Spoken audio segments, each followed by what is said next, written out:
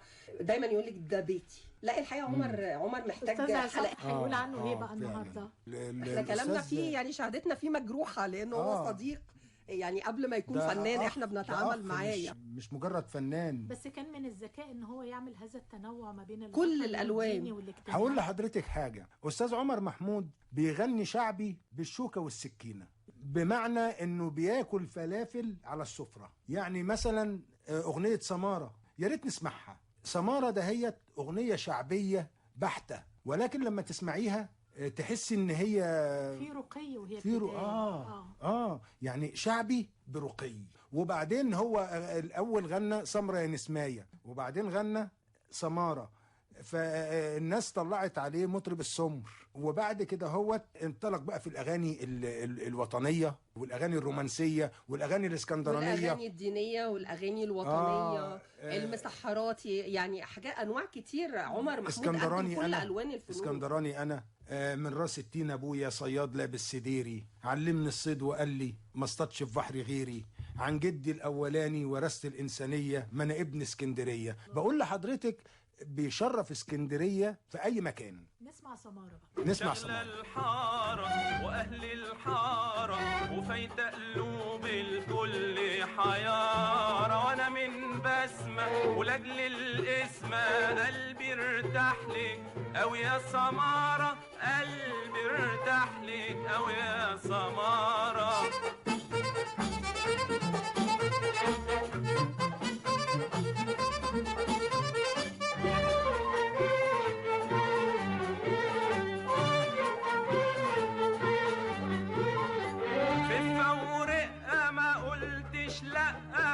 بس دلالك ده محيرني، وانتي جارتنا وبنت حارتنا، وده سمارة اللي مصبرني. خفة ورقة ما قلتش لأ، بس دلالك ده محيرني، وانتي جارتنا وبنت حارتنا، وده سمارة اللي مصبرني. بس الامتى الصبر يدوم وانا بالعافية بعدي اليوم، بس الامتى الصبر يدوم وانا بالعافية بعدي اليوم، واللي يفوت من العمر خسارة، قلبي ارتاح لك او يا سمارة. اسكندراني انا وكلمتي واحدة، من يومي شهم وجدع ما تعدنيش واحدة، وعشق ولاد البلد جدعان وايد واحدة، مشهود لي بالجدعنة والصبر والحكمة، والراجل المجدع دايما وراه واحدة. يا جيرة بانت عن مورة من صبي، لعهده خانت من غير ما ذنبي، يا جيرة بانت عن مورة من صبي. احنا للأسف وقتنا خلاص. حضرتك كنت بتتكلم عن عبد الوهاب سيف، قلت انا عايز اسمع عبد الوهاب سيف. ليه اخترت عبد الوهاب سيف؟ ابن منطقتي، راجل شعبي. من منطقة ايه؟ من منطقة القصعي.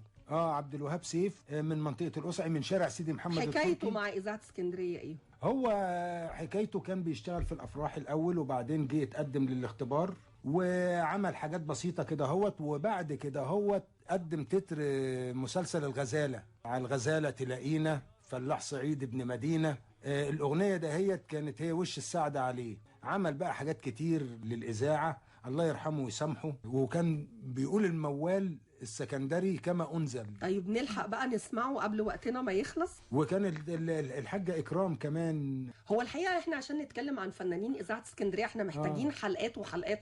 نسمع عبد الوهاب سيف.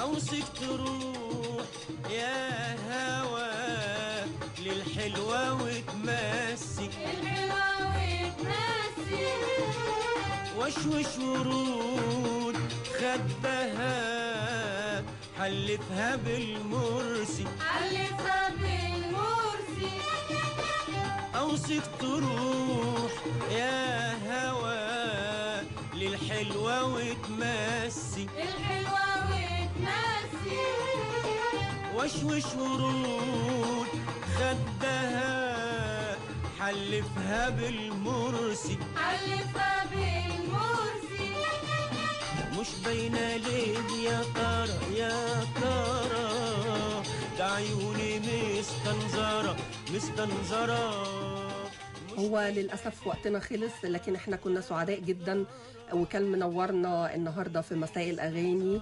المؤرخ الفني ميكي ماوس اسكندرية أستاذ عصام محمود. ألف شكر يا أستاذ عصام، الحقيقة احنا سعداء جدا بوجودك معانا والحلقة كانت ثرية جدا، ونتمنى ان حضرتك تنورنا ونتكلم عن فنانين إذاعة اسكندرية في حلقات كتير قادمة إن شاء الله. والله أنا اللي بشكركم ان انتوا اتحتوا لي الفرصة دهيت.